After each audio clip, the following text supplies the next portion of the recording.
The one that springs to mind is some work that we did on cash forecasting with a company.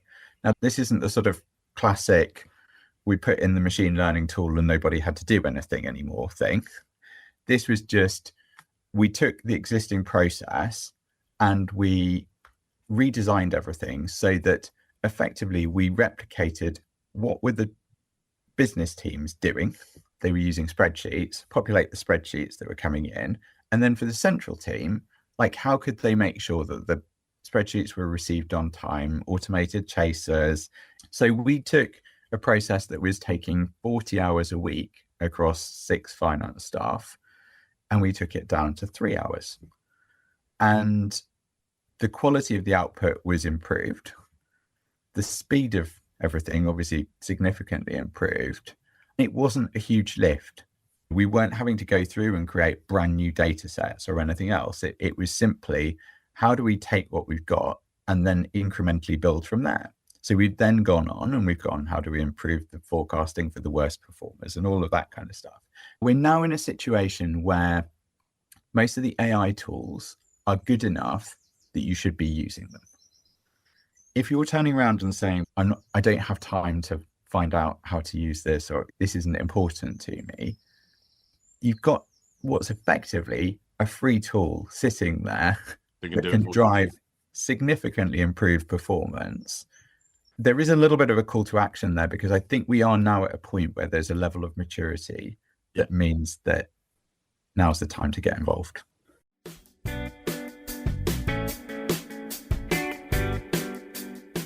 Welcome to this week's Treasury Career Corner podcast, where I interview Treasury professionals about their Treasury careers.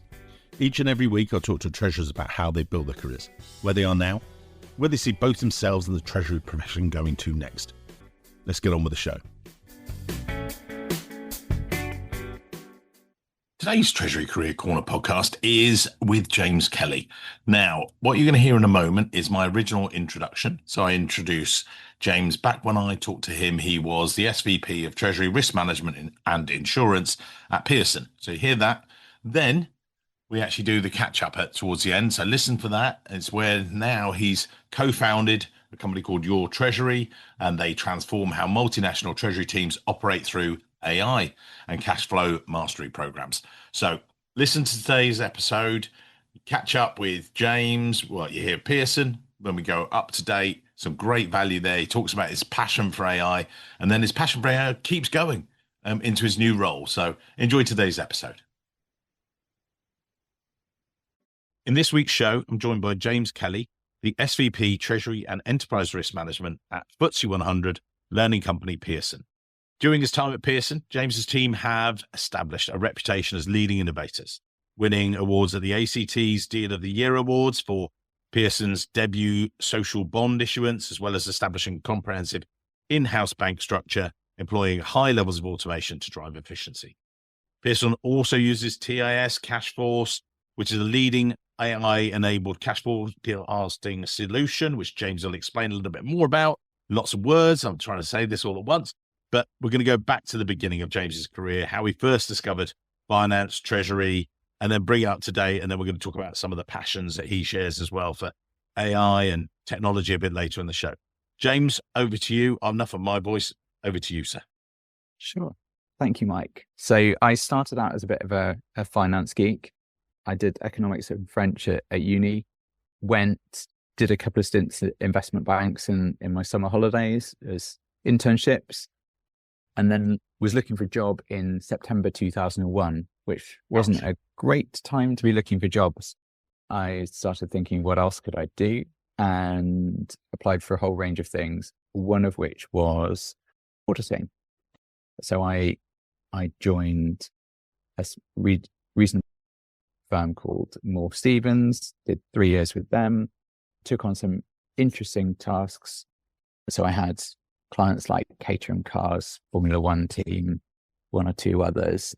And then I moved to KPMG and did sort of 18 months at KPMG as an auditor there, where I had clients like Action Aid and Children in Need, which was quite fun, from the charity sector, and a variety of others, say a paper manufacturer, Haulier, various other people.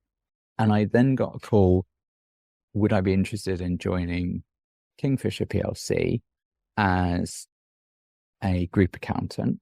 They were looking for someone who could speak French.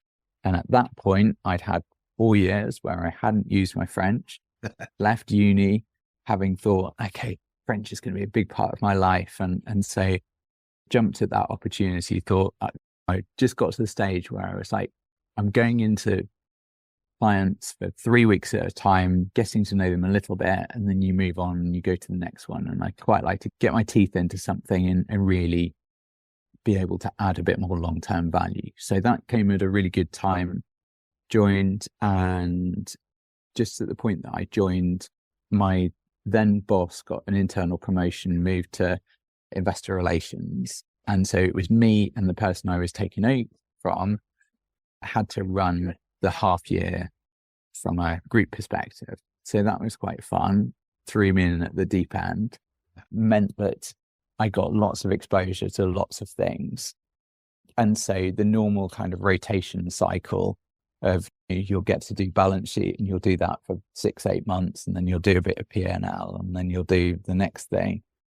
That got crunched quite significantly. And, within about 6 months, I tried almost everything. And within about a year, I was working on a cash flow, which was considered the most technically challenging of the tasks. And through that, I was asked to help the Treasury team with a few things, particularly transition to IFRS.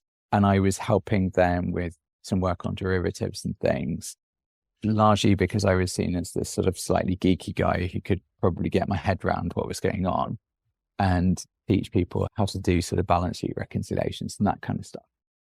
So I did that.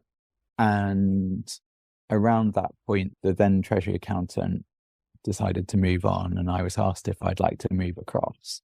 And so having been thinking, I'd quite like to specialize in something, I've actually been thinking tax probably. I thought, why not? I don't have any particular ties to anything. And I was incredibly lucky. I had 2 really top treasurers in the team, in Linda Hayward and Nick Fevier. And actually that team's amazing. You've got Grania, who's at Walgreens. Yep. Gary Burton, who's gone on and done some really great things. So it was a really excellent team, really thoughtful, competent. People really looked out for each other, but were also really clear about what they could and couldn't do. It was a really great grounding. And I think one of the things that in fact, 2 things I took from that. The first was just how incredibly generous Linda was with her time and helping upskill me. And they joke that a 6-year-old asks 75 questions a day, and I was very much in that camp. It's like Treasury is completely new to me. I'm trying to get through year end. I had 2 brand new green people when I started, both pretty much out of uni at that point. My first instinct was to try and go it alone and then get them to do little bits. And I tried that for about half a week and realized that's never going to work. I've got 3 people in my team. I'm going to have to make sure that everyone's carrying something. Otherwise, I'm going to fall over. So that was a really good lesson. And it doesn't matter, who you think you are. The reality is you need to work with others to get things done. And I think Nick was brilliant at just never closing anything down. Everything's always possible. It's just, you've got to find a way of getting there. And I think the fact that he'd made group treasurer really young was really inspirational for me, actually, because at that point, and to be honest, it's a little bit the same now. If you go to treasury events, that there aren't too many group treasurers in their early 30s. Yeah. And so it was one of those things that there was me, 27, thinking, crikey, it's going to be a long old road to get to that kind of level. And what I will say, I'll jump in there, and we will put a link in the show notes to previous podcasts I did with Linda. Yeah. So we had Linda on the podcast, a wonderful lady. She was also mentioned recently by Andy Henley at Tesco. Yeah. He took over. And actually, funny enough, I placed Grania with Linda back in the day. So yeah, it was a great place to be at Kingfisher. So yeah, great team and great people. And then what happened next? Or talk us through, because you made some moves. So I moved to Sky, and I moved primarily to get more front office exposure. So the front office team at Kingfisher were pretty well set. It didn't really feel like there was going to be an opportunity to move across. And I knew that if I wanted to move up, then I needed both front and back office experience. So Sky was a kind of midpoint in that at the point that I joined, Mike Hazel was deputy treasurer, Alison Dolan was treasurer.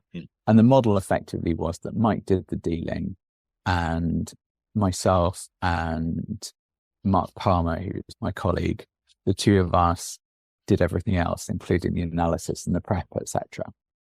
So that gave me more exposure to doing the risk management side, thinking about, in that case, we were working with a shared service center who were doing cash management and things, but just making sure that we were on top of things, etc. I stayed at Sky for about a year. I think I had amazing experience. I got really heavily involved in a couple of M&A pieces. It's a really intense place to work. That year, honestly, in my kind of mental timeline, feels like it's about 4, because I met so many people, I had so many experiences, and some of them funny, meeting Ross Kemp in the toilets, some of them more serious. But actually, I look back on that time incredibly fondly, and Alison is now on our board of directors, so I sometimes see her audit committee meetings and things. So it's funny how things work out. It was around. But yeah, and around that time, my first child was born, Willow, and it quite quickly became clear 2 things. One was, so Mike moved on, was replaced by Simon Morley, who's amazing, and was incredibly thoughtful and generous with his advice and guidance. But Simon's experience was on the front office side. They decided they were going to bring in a designated treasury manager. Mark and I would become back office. Yeah. Now, given that the number one reason that I moved to that role was to get front office experience, that wasn't the best. Blocked it, so it was time to move. And it was a long commute and everything else. So it felt like it was the right time to try and find another role.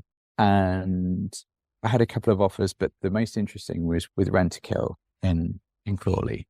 And I remember like sweating on that decision because I had an offer come in, and then I had this Rentokil thing, which looked like it was probably going to happen, but I was a bit earlier stage in that process and trying to decide, do I go for the known or do I gamble? And I'm incredibly glad that I gambled. I joined as deputy treasurer to Nigel Roberts, who I think we had a really good working relationship. He's incredibly structured, very good at prioritizing, and has a really clear idea of strategy and communication.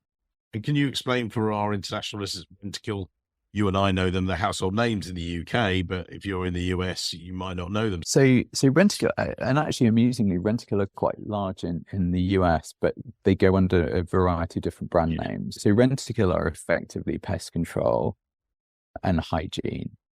So effectively, you may see the initial brand sometimes in washrooms. So if you go into a public restroom, often there are Rentokil hand dryers or soap dispensers, things. Some of that's been sold since I left, but a lot of that's there. But they're very large in pest control. And so in the US, they're Terminix and various other brands. So Western Pest Control and various other things. Yeah, so I was there 5 years. It's a pretty decentralized business, very innovative in terms of the way that people work together. There's a real culture of how do we make things better. So it's Sky, at the point that I was there, the Dave Brailsford Sky cycling team was just being set up with the marginal gains theory. And you were starting to see some of that same type of philosophy come through at Rentokil, where one team would come up with an idea that would increase efficiency for route planning, for example. Ultimately, you've got people who are out in vans who go to a site, perform a service, and then move on to the next place. So you want as little time traveling as possible. And actually, one of the things that we found was that FaceTime is incredibly important. If you go around and do a great job, but no one knows who you are, you're unlikely to be repositioned next time the RFP comes around or whatever. So actually, in order to make sure that you get those renewals, you need to make sure that you've got good relationships with people.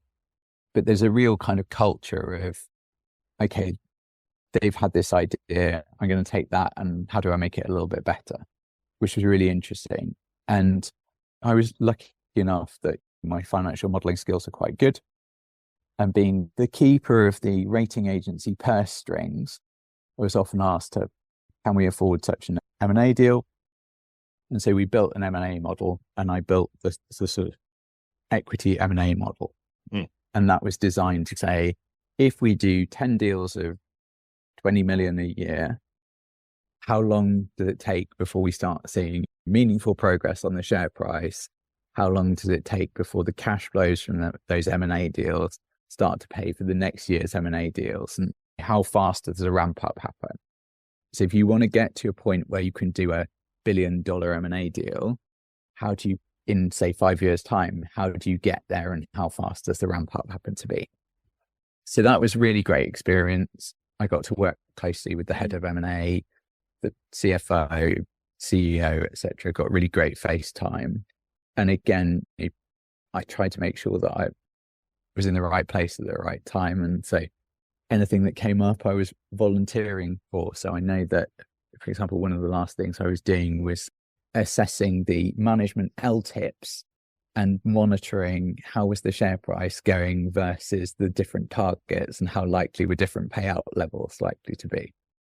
So quite good fun, not massively challenging, but also one of those things that it meant you got FaceTime every day. I was going to say they want to talk to you. You're a man in demand, which is great.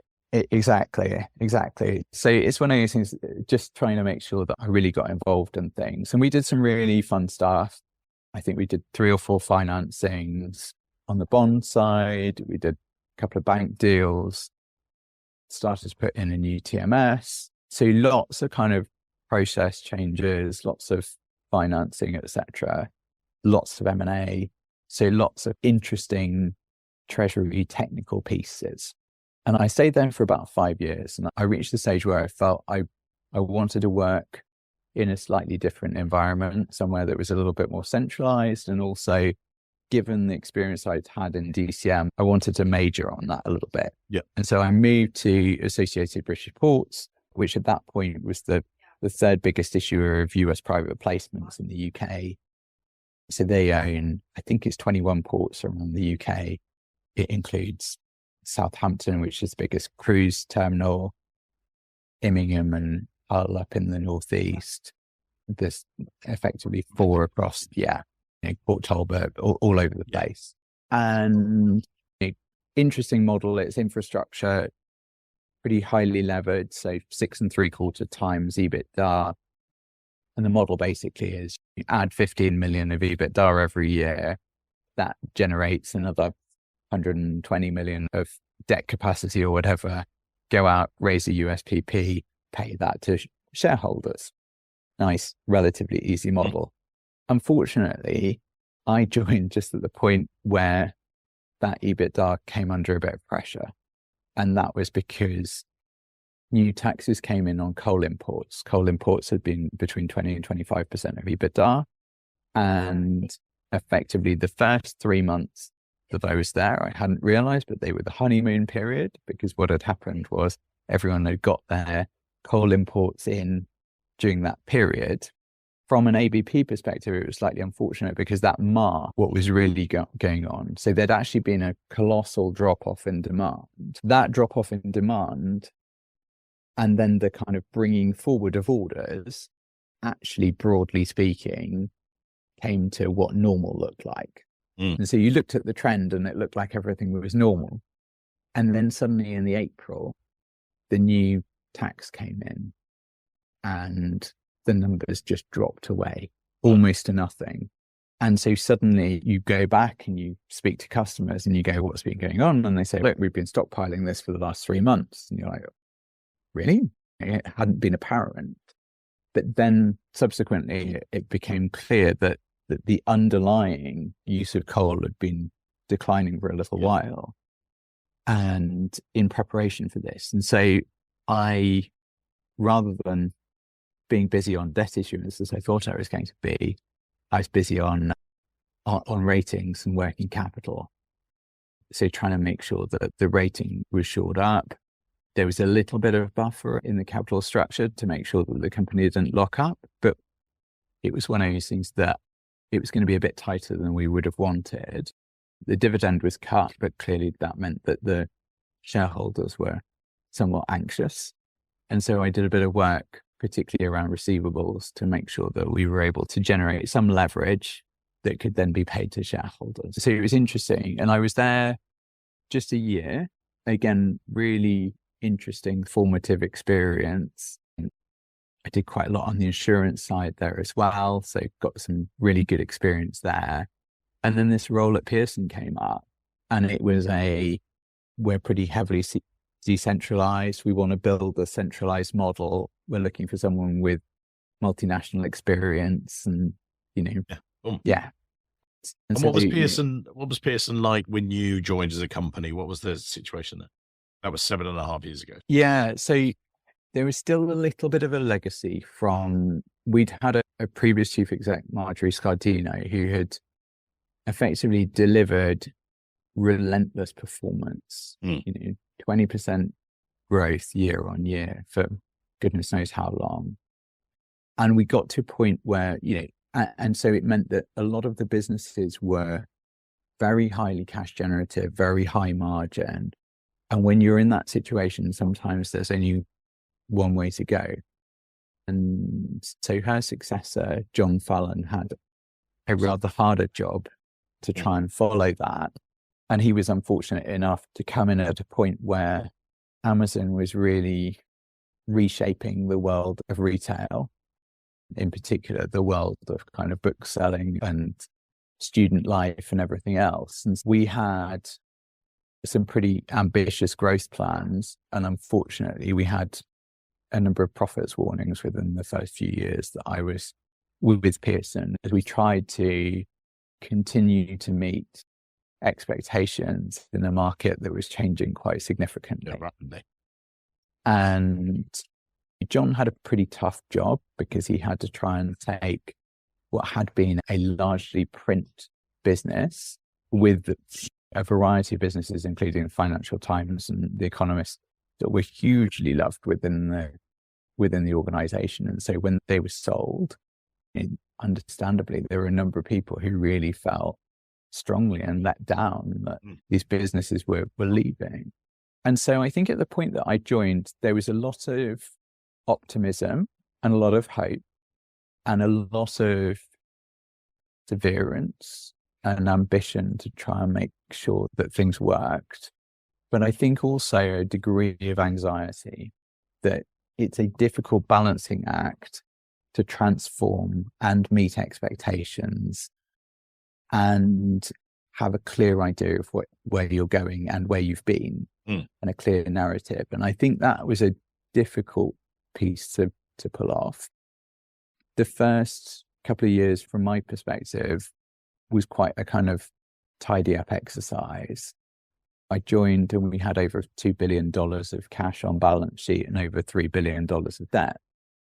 And we just needed to respect that our net debt was probably going to be about $1 billion or maybe a bit less for the foreseeable future while we went through transformation. We had a couple of large, very ambitious efficiency programs that we ran. I got pretty heavily involved in the first one, which was how I took on insurance, having looked after insurance elsewhere.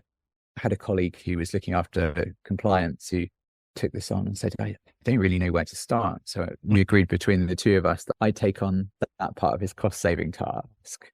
And so it was really interesting, quite challenging at times. Made you a better absolutely unbelievable transformation effort.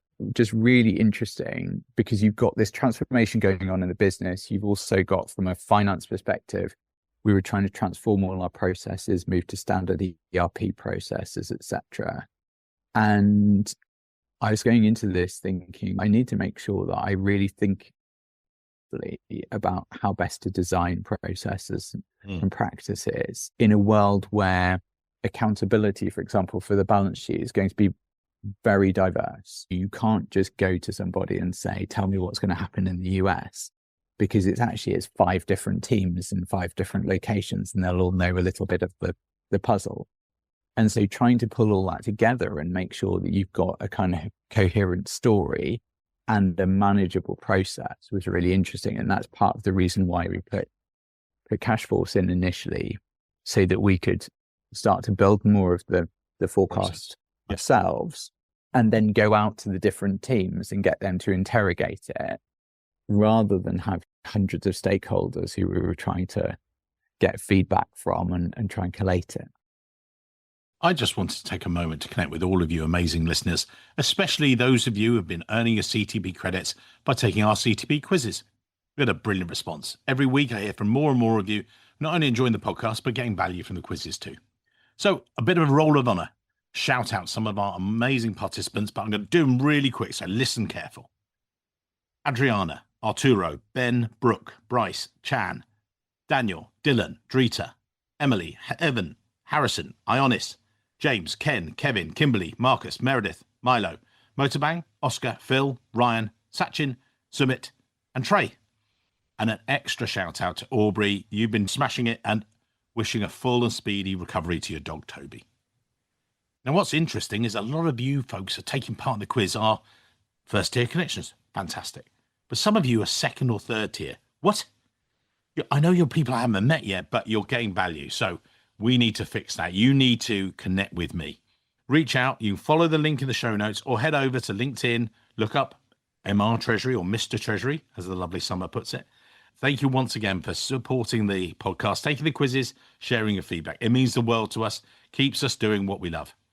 And if we're connected, who knows? I might have a treasury role for you, or some career advice. If you need advice and you're trying to recruit, that's what we're here for.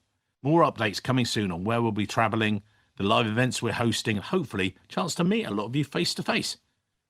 So I look forward to connecting. But for now, let's get back on with the show. And you've always, and it nicely segues into, you've got this passion from process, from cash forecasting, but all things. And I noticed, and anyone that does connect to you, we'll put your LinkedIn details later, but we're not quite there yet. But you love AI and automation and processes. And we were talking just before the show, I recently did a session for the Manufacturers Alliance Association in America. Some of them were talking about how they were doing the scraping, and I did a presentation and they were loving it. And you and I talked about there's other people that run for the hills, but I think it's a lack of understanding. Sometimes treasuries are late adopt. With you, how come you're so passionate about it? Where does that come from, first of all, if you like? So I think it's one of these things. I think the first thing is I'm massively practical. So I don't have a philosophical love of AI. Makes sense. Yeah, it does.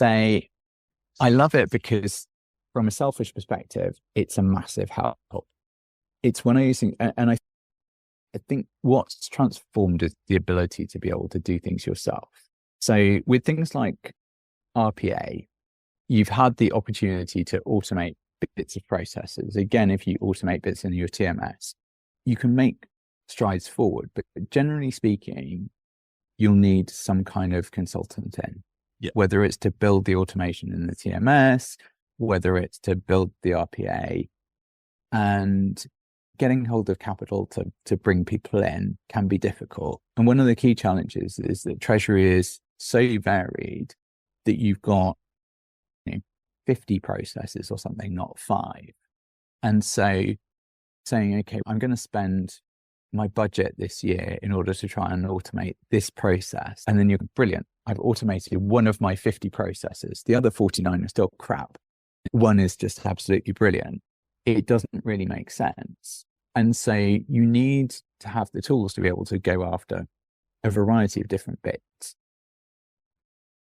I think to date, what's happened is that the TMSs have been pretty good at automating processes where there's a high degree of standardization. Broadly speaking, we all execute FX deals in much the same way now. Interest rates, swaps, there's a market convention. They've all got to be registered with a repository. There's a very standard process. Once you get onto things like P&L reporting, or to some extent hedge accounting. I know you can do it in the TMS, but again, it's quite heavily customized often. You get into the territory where it's quite a high degree of customization for each individual firm. That's not very easy to do in the current business model because A, there probably aren't enough consultants out there for everybody to constantly have someone building things. And B, you never have enough budget.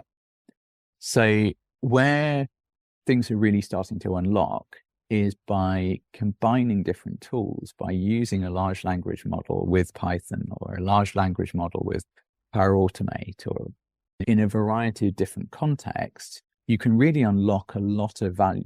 And it's happening at pace, which means that you can now start to go at things that mean that you're able to get to a position of ease.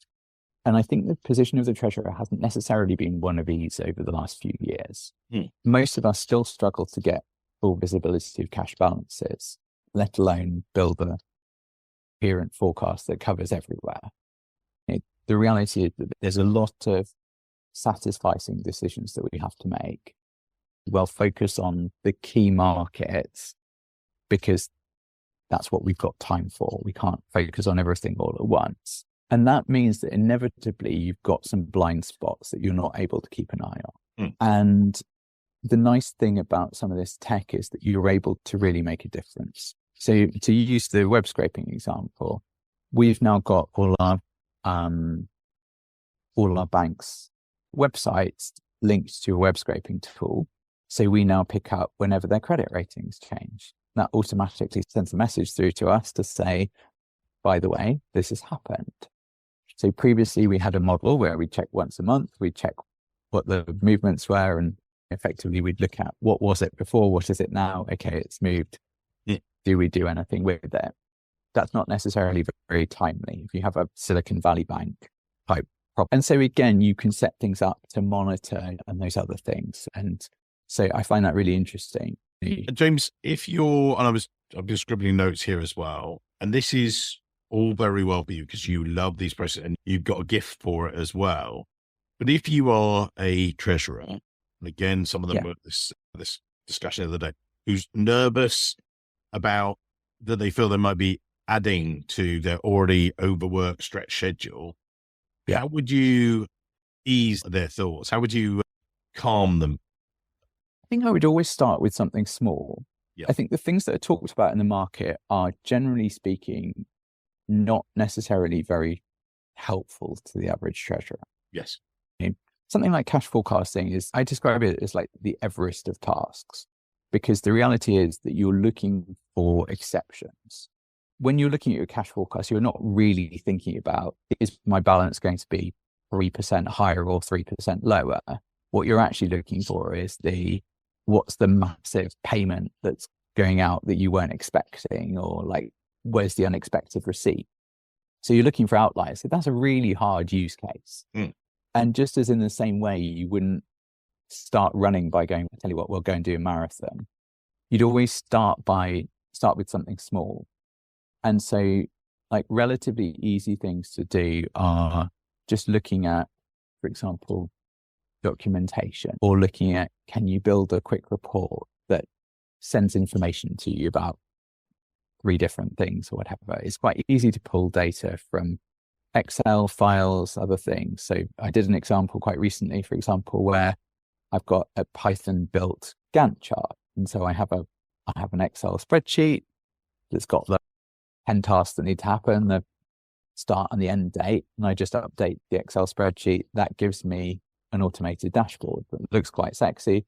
The reality is it took me 25 minutes to build the script. It's relatively easy. And again, to be honest, you can do that with a large language model. Just say, give me the Python script to build the Gantt chart out of this Excel, upload the Excel, and it will do it for you. So there's some really simple stuff. I think you have to be a little bit careful about data privacy. So I always work in terms of kind of general themes. If I'm going to share some data, then I might share column headings. I won't share what's in the actual data underneath. That's fair enough. That's exactly. good. Yeah, good advice. That then means that system is able to work out what does it look like. And you can always say, it's got these headings and there's 500 lines or whatever. And it will then generate a script. You can then use that for whatever you're looking for. What I find is really useful is that this technology is really good for augmenting data. So often one of the things I find is difficult is that you'll have one data set that has most of the information that you need. So for example, if I've got my bank balances, and then I've got another data set over here that's got my credit ratings per bank. And then I've got another data set over here, perhaps, that's got my foreign exchange positions. You can use the technology really quickly to crunch all of that together. It doesn't really require any technical skill. Again, it's one of those things, GPT or use Claude AI or Gemini or any of those tools. Explain that this is what I'm trying to do. I'm trying to bring this column in related to this particular item that's in the first thing. By bank account, I want to sort for what's the credit rating of the relevant bank. And it will do that for you. And that can be quite a fiddly thing to do when you've got different data sets. Yes. Yeah.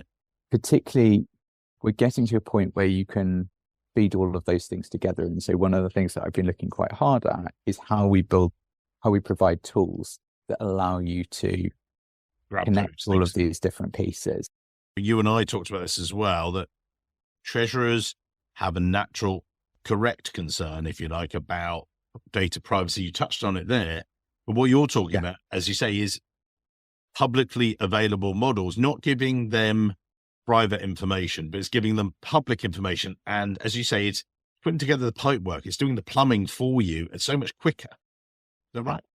The challenge that we have is that, generally speaking, we're kept on the outside because of these data privacy concerns. Yeah. And fundamentally, we're in a situation where, generally speaking, the tool that we have is a treasury management system.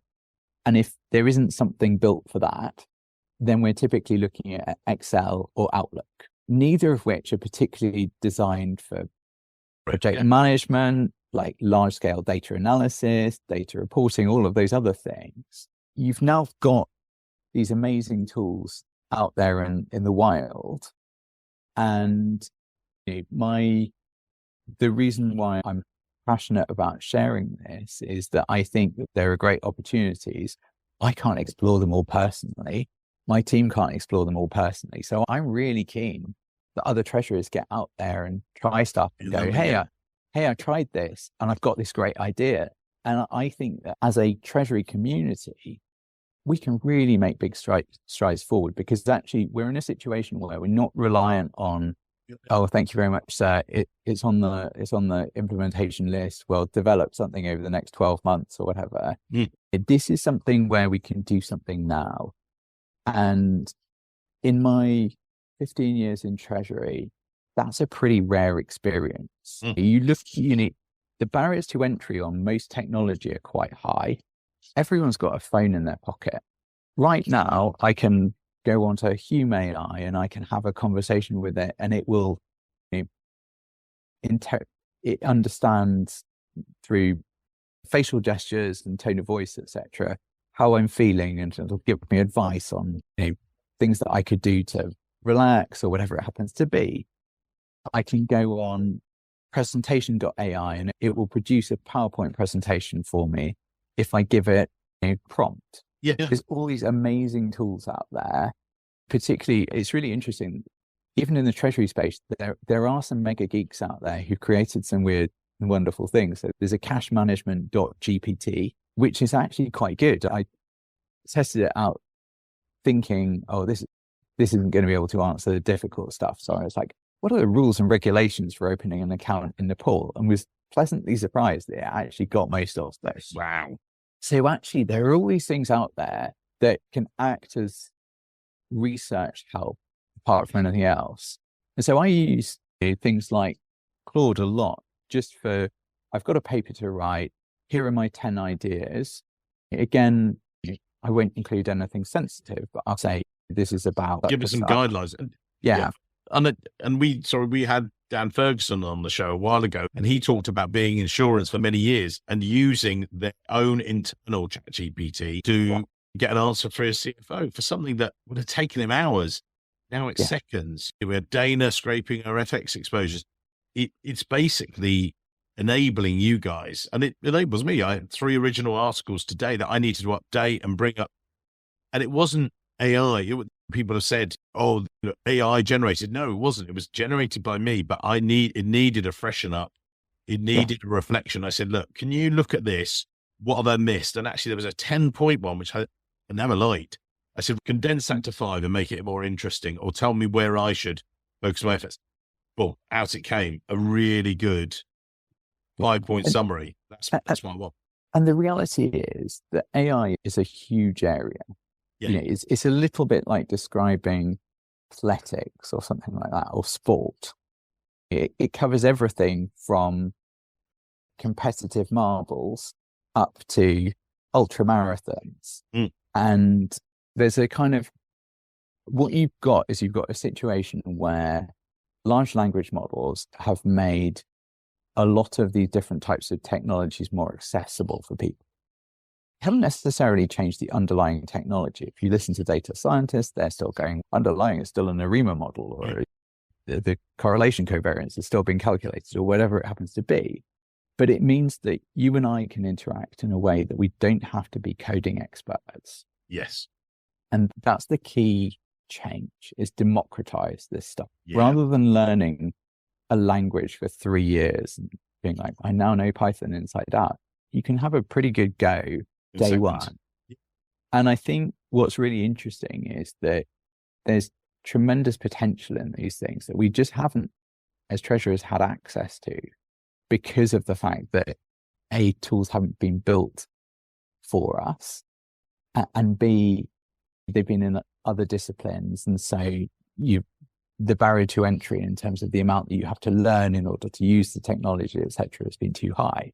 Coming down, as you say. And I see the evolution, the latest ChatGPT 4.0 come out, and now it actually finally, even though my developer had built it so it tried to remember my tone of voice, it kept on saying really cute phrases like, "No, this is not me. Look back at this." But now, because it's iterating based on my previous, we're going to feed in more of that. It sounds, and it's giving me more. It's not writing it for me. It's helping me get faster and produce work quicker as well. So we're trying to be respectful of your time, but also people's time as well. So we're going to put your LinkedIn details in the show notes. I think there's some great takeaways for people. What are the takeaways you'd like? You've heard the podcast a few times, so it's guys starting their careers or people a bit further through their careers. What are the takeaways you'd give them, James, from today's show? I think 3 things probably. I think in terms of people starting out, try stuff, be adventurous. I think one of the great things about people coming into Treasury is they've got the opportunity to bring different perspectives and different ideas. And that's really fresh. So ask questions, make life difficult. Ask, why are we doing this? Because that's how we get better. I think the second piece is, if you're trying to progress in your career and trying to take steps forward, don't be afraid to try something different. If what you're trying isn't working, it's almost certainly not you, but sometimes it's the situation that you're in. So think about, how do I take a sideways step, try something different, try a different tactic in order to get to where you want to get to. And then I think the third thing is, in terms of makes somebody different and what makes you exceptional, that gets you to the top, it's an openness to working with others, trying new things, and really being thoughtful about it. It's really important to make sure that you get the basics. You need to be a technical expert. You need to be a really strong communicator. You need to be thoughtful. You need to be someone who people want to work with and who are open to ideas, give people a chance and see where things get to. So, as you say, be adventurous. There you go. And don't be afraid to get out of your comfort zone. Brilliant. And openness, and keep going. So amazing, sir. Thank you very much. We'll put your details in the show notes, so you'll expand your LinkedIn network overnight. Who knows? Lovely to have a session with you. Thank you very much, sir. Thank you, Mike. So I'm welcoming back James Kelly. When James and I, you'll have just heard the podcast. It was amazing. We were talking about AI and Treasury. James was at Pearson before, but things have moved on a little bit. So this is one of our update podcasts. You can go back through our archives. You've got other ones, which are great. Have an original podcast. Then you catch up with people. This has only been a year since I spoke to James. James, you've sat back in your armchair. Not much has happened really since we last spoke, right? Over to you, sir. Yeah, it's been a completely quiet year, completely normal. Yeah. I left Pearson, left the life of a corporate treasurer, and I seem to have become a teenage girl as I spend my time now waiting for the phone to ring or checking in on proposals and things. No, it's been really interesting. I've set up my own business with a guy called Dominic Lynch, who's former treasurer of Bitpanda and Go Student. We brought in a data scientist from Canada. The idea was we wanted to be a varied group to begin with, and we wanted to be international. So the name of the company now is? It's called Your Treasury. Yeah. And the idea basically is we're called Your Treasury because the idea is that we want to be a support network for treasurers. So if I think about my team at Pearson, I was really lucky. In the end, I was able to bring in a data scientist, and I got carte blanche to do a lot of the work that I do on sort of automation and Python and things like that. But that was quite a hard slog. I had a lot of fights with IT to get access to the tools that we use. It took a lot of engineering in order to be able to bring in the data scientist, etc. And really, I felt that's not accessible to most people. And I remember a while ago hearing HSBC do a talk on big data and then going, there's amazing information you can get. All you need is go to your IT department, tell them you don't know what you're looking for, you don't know how long it's going to take, and you don't know what your budget is. But could they just do some data crunching and there'll be some gold in there? That's all they do. Absolutely. We all completely unfunded business cases always land well. So it's one of those things that this kind of offers the opportunity for people to learn about things, co-create, use our data scientists, things like that, so that they've got access to tools that maybe they wouldn't have otherwise. So the way that we've set the business up, we've got in Microsoft Azure, we've got all the key tools that we think people need in terms of large language model, Python environment, we've got automation tools. And effectively, the way that we work is that we help co-create ideas with people, and then we deploy them on their network so that they're then available for them to use. Everything is designed to be very editable and something that they can maintain themselves, so that effectively you're not having to wait for the market to bring all of these ideas to you. You're not having to wait for a TMS vendor to bring something in. And I think that's important, because actually a lot of the things that drag treasury teams down are not the things that TMSs currently do. Yeah, you talked about it. I'd re-listened to it. I said I'd re-listened to our episode, and to anyone that's just heard it, they've just heard firsthand. You talked about in TMSs, there's standardization of data, which is great, but actually in treasury, there's not a lot of standard data sometimes. And it sounded like you said, and again, you said there was a specific gap with these little challenges. And you and I have talked about this. Find a little problem in treasury, get buy-in, and then you prove its worth, and then, oh, hang on, we'll invest in that because you're saving money. Oh, wow, hang on, iterate and iterate. Can you go speak to that for a moment? Yeah, so one of the things that large language models like GPT and Gemini and Copilot, etc., are really good at summarizing information and translating between different methods. Yeah. So, things like account opening, Python and a large language model are quite capable of reading a PDF form. Yeah. They're quite capable of sourcing information from databases and from their training and that kind of thing to suggest, here's how the form should be completed. Using Python, you can then get the form completed in the PDF. Some of the models are allowing you to do that at the moment. We're not quite there yet, generally, certainly with the enterprise ones. So you're in a situation where effectively, if someone sends you an account opening form and most of the information is generic, then you can just self-serve on that rather than have to go through, fill it in. And that moves you from the position of being doer to being reviewer. Yeah. And I think one of the big challenges for small treasury teams, and most are small, is that it's really difficult to be both the in the detail doer and the strategic thinking big ideas. reviewer. Yeah. Exactly.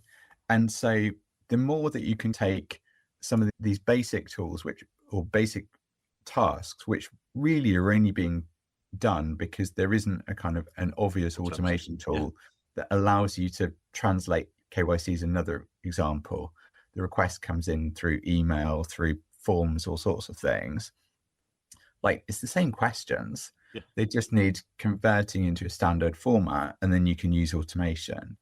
So there's lots of opportunities to help people with what feel like little wins, but actually when you add them up, add up to a big chunk of time. And you talked sorry, and jump in, you also talked, you and I have talked about this repetition, if you like. Yeah. A lot of repetitive tasks in Treasury, and you've even described it yourselves that manual workload for Treasury can be, say, 20%, and that's 1 day a week. And if you could then free that up, you'd have all that extra time. But what does that look like in practice? Can you give us any examples? Because I know you have got some examples. So the one that springs to mind is some work that we did on cash forecasting with a company. Now, this isn't the sort of classic, we put in the machine learning tool and nobody had to do anything anymore thing. This was just, we took the existing process and we redesigned everything so that effectively we replicated what were the business teams doing. Right? What emails were they sending out, all those other things, to populate they were using spreadsheets, populate the spreadsheets that were coming in. And then for the central team, like, how could they make sure that the spreadsheets were received on time, automated chasers? If something looked odd, then we had automated validation. So it would send something through immediately to say, Mike, I'm not sure that your submission looks quite right. Would you mind answering this? Flag it. Yeah. Flag it. And doing that immediately rather than doing it later makes a huge difference, because you're much more likely to get an answer there and then because people are in that mode. Whereas if you wait 3 hours, it sets a precedent, and you probably find it's another 3 or 4 hours before someone comes back. That's almost the next business day. And suddenly you find that your whole process has been held up by 24 hours because of the fact that there was one glitch.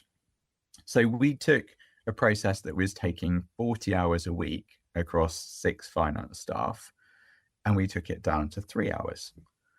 And the quality of the output was improved. The speed of everything obviously significantly improved. It wasn't a huge lift.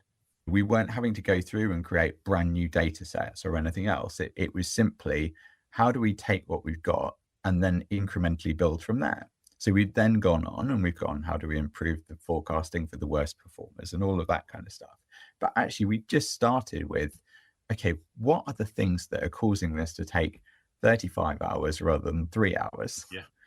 And then how do we cross those out one by one, so that we've then got the time and space to go, okay, how do we make this really good now? And we see that across the board. Like, one of my favorite little wins is around tools that just auto import spreadsheets into your TMS or your ERP or Power BI, so that when you've got, like, most companies that I've worked in have a situation where the big operating entities are on a standard ERP.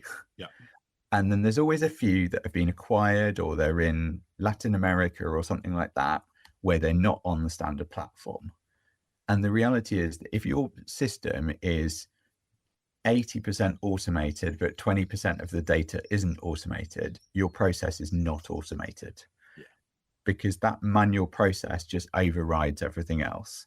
Like, the reality is that the automated bit, that doesn't take any time, but all the time is on the manual stuff. So the quicker that you can take the manual stuff, put it into the automated process, and then just have a streamlined process, the better it is.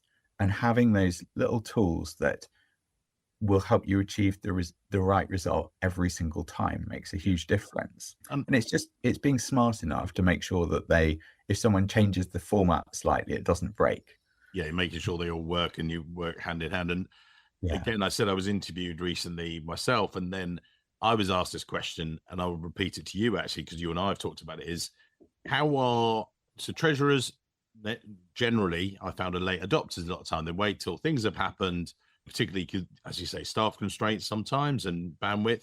But also, how are you seeing FTSE 100, Fortune 500 reacting to AI? Are they skeptical? Oh, we'll wait till it's proven. Some are all in or curious, or what's the balance across? Because you're out there, and I know that you and I have had private conversations about someone that's 100% in, and then suddenly they're 5% in, and then 5% to what's that like? So it varies quite a lot between geographies. Okay. So you've got some geographies, for example, in the Middle East, where the government and the culture is very behind AI is the way forward. And therefore people are very enthusiastic adopters. Fortune 500, again, pretty enthusiastic adopters. There are some nuances in that. Some companies, for example, don't pay for training. And that's a slightly different dynamic because the tools are relatively inexpensive, but learning how to use them, particularly in a treasury context, does require a bit of training in order to really get the most out of them. And when you mean training, do you mean for the individuals to use them, or do you mean in general for the group, or how? For groups is better. And we'll probably come back to this, but I think we're getting to a stage where organizational alignment, particularly within a treasury team, is quite important in order to really get the maximum benefit. Otherwise, what you end up with is pockets of disparate systems that don't really talk to each other, and everyone ends up a little bit out of whack. The UK is just changing. So I think if you'd asked me this question 6 weeks ago, I'd have said that people were focusing on other things. They're focusing on refinancings and other pieces. I think we're now in a situation where it's starting to move up the priority list. It's not yet at the top, but it's one of those things that every conversation now begins with, what are other people doing? Right.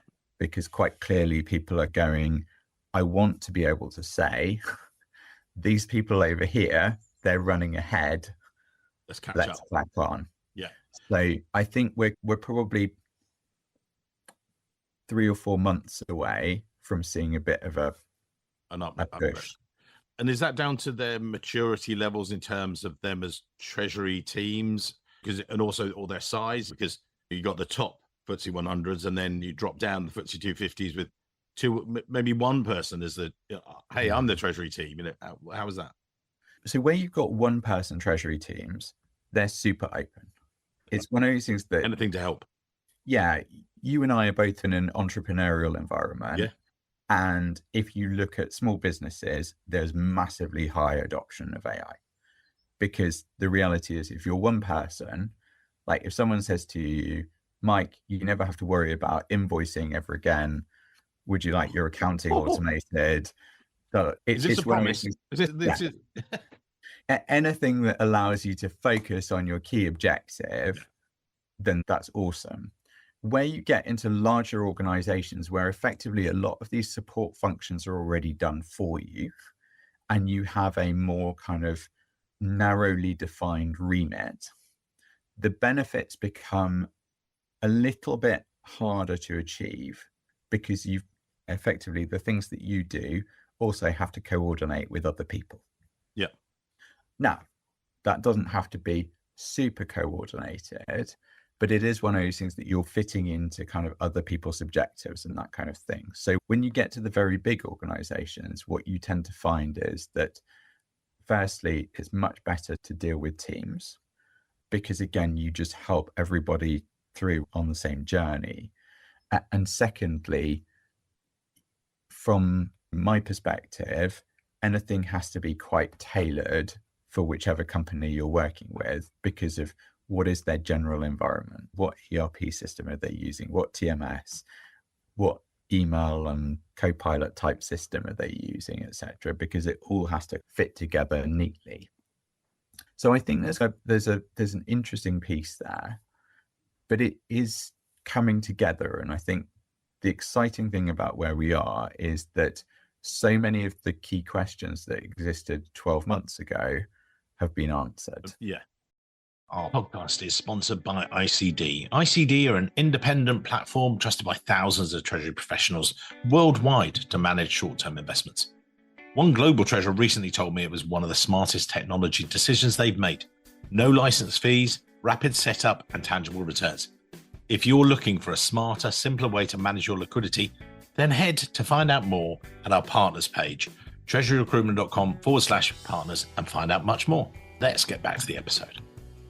And again, and you commented very kindly on our latest newsletter this week where I said, I was just bringing it up here. So AI in Treasury isn't a revolution, it's an evolution. You and I have talked about this. But I think also, and it comes down to, and I put it in this week's newsletter and the video as well, and when I commented, and I said, look, I use AI in different forms. It doesn't write my newsletter, but it helps me improve it. It asks me questions, and it's using as a tool, not as a replacement. It's a helper, not someone said, oh, well, it can replace all this. And I get these emails that, oh, we can replace this. I got even one this morning. Oh, we can do your LinkedIn. I thought, I don't want you to. I want to do these videos. I don't want to have an AI avatar do it for me. I want to do it because then it gives me more time to spend with my clients. And with you, I was going to ask, but some of these treasury professionals listening are still nervous because there's an emotional thing, because we're not robots. We're literally not. What's your approach to helping teams overcome that hesitation or fear of what is unknown to some people and stretched and things? Yeah, I think we start from a very human place. Yeah. And so in a sense, to a surprise to a lot of people, our training courses all begin with nothing treasury related. We work through, let's just play and explore. And we give people case studies and go, imagine you're now running the local Tesco and you're going to create an ad campaign or whatever it happens to be, local community campaign, just things that get people trying different tools for different things so that you open your mind and start to see the opportunities. Love it. Because what we don't want to do, and we think it drives bad outcomes, is if you start with, this is my existing process, how do I make sending that email out a bit faster? Or how do I make consolidating? It's one of those things that the reality is that the technology is there to be able to make revolutionary change within the kind of the framework that already exists, if that makes sense. There isn't like a new risk management idea like FX management that hasn't been invented. Like it's not doing that. But what it can do is, if you look at something like a cash management process that still for many years has been built around this idea of one person does a bank rec, one person checks the cash positions, another person does actual versus forecast analysis, then you do the commentary, then you look at what the positions are. Effectively, you can do all of that in one automatically on upload. Because the data's there for the forecast, the data's there for the actuals, and it can spit all of that out, produce a nice report, etc. But if you went at that one bit at a time, it would take you a lot longer to build than if you went, let's just do the whole process as one. So it's one of those things that the fun bit is helping people reimagine, because otherwise you end up focusing on tiny bits. So you go, okay, I used to work for a shipping company, for example, and they issued a lot of bank guarantees. So you'd be there going, how can I improve my communication with the bank? Actually, you could, like, the whole piece can be re-engineered so that why not just reimagine it and say, let's have a 5-minute conversation over a Teams call or a Zoom call or whatever, ask people some questions, use the transcripts to populate the form to send off to the bank, and you can send the video to the bank. So if they want some background, like, that's the kind of, like, it's a much quicker process for everybody. You get much more context, but you don't get that if you start with the idea, I want to improve the speed of sending something out. Just think of your day-to-day problem. As you say, I've done that sometimes where I just record, right, I've got this issue, and I do it more and more. Give me some ideas about how to solve it. And then it comes up with something like, hang on, I didn't even think about that. And I know that you and I have talked about the fact that you're with your Treasury as a company, you're very open to having those conversations, aren't you? So we will put your details and show notes, and people, you'll just have that 5-minute chat, because then people go, oh, okay. And it's not it's not a sales pitch. It's just more because you've been on both sides. And actually, that was what was a question. You've been on both sides now. You've led internal treasury teams. Now you're an external advisor, helper, if you coach, if you like. How has your view evolved or changed now you've got both? Because it's a great thing for you. You've got both sides. I think it's really sharpened my insights. Yeah.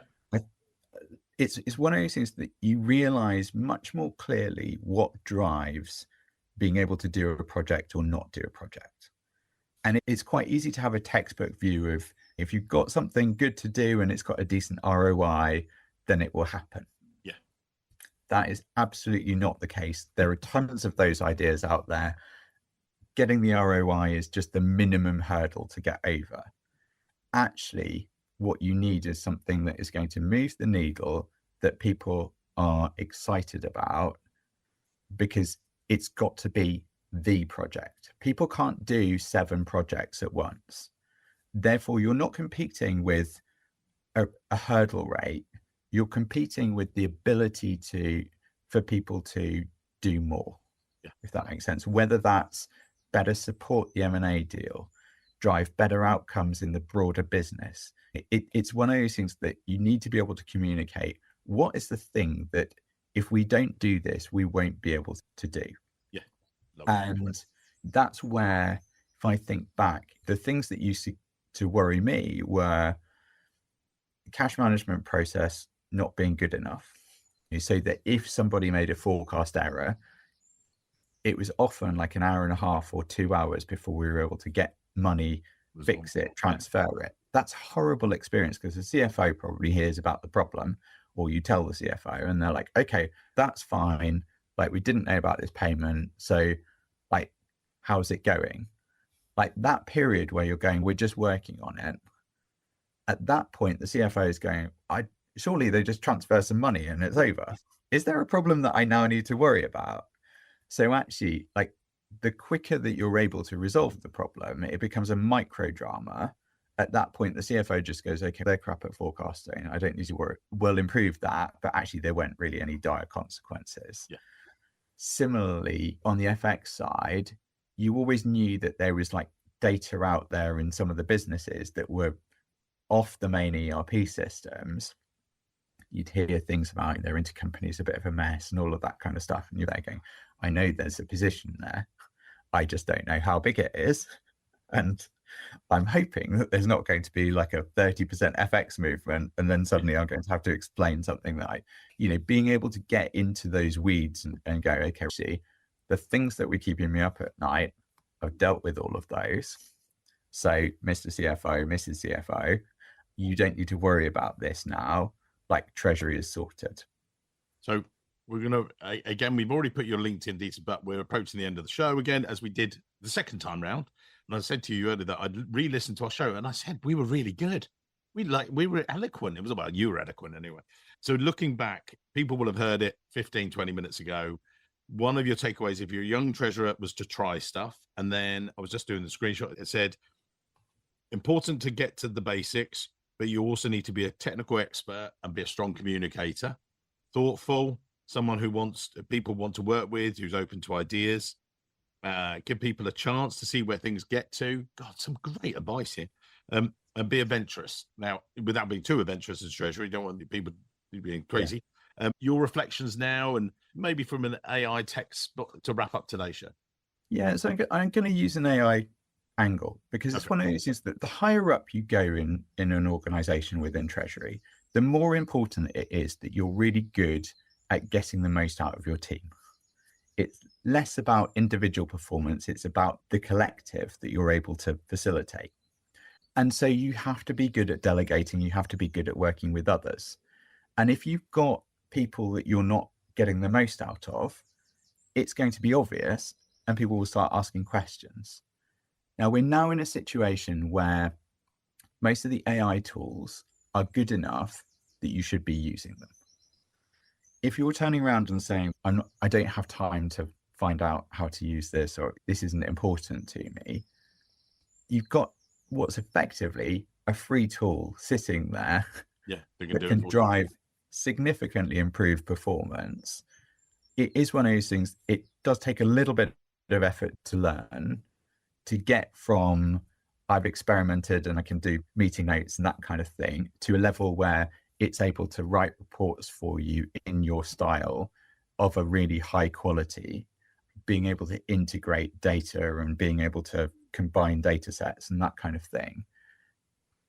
But if you've got somebody in your team who's got amazing data skills and who can speak multiple languages and who can take notes for you and who can follow up action points and trigger actions and all sorts of other things, would you really leave them sitting in a corner and ignore them? Gathering dust. Yeah.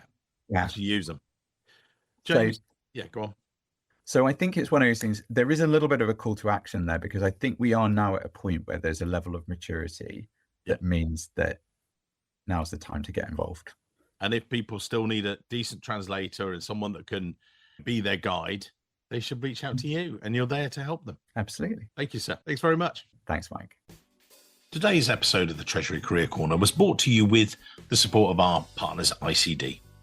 If you're looking for a smarter way to manage your short-term investments, ICD's independent portal gives you access to a full range of investment products, integrated analytics, and a simple centralized platform built specifically for Treasury. If you head over to treasuryrecruitment.com/partners, you can learn more, and we'll be able to connect you with the right person at ICD for both you and your business. Many thanks for listening to the show, and thanks for your continued support.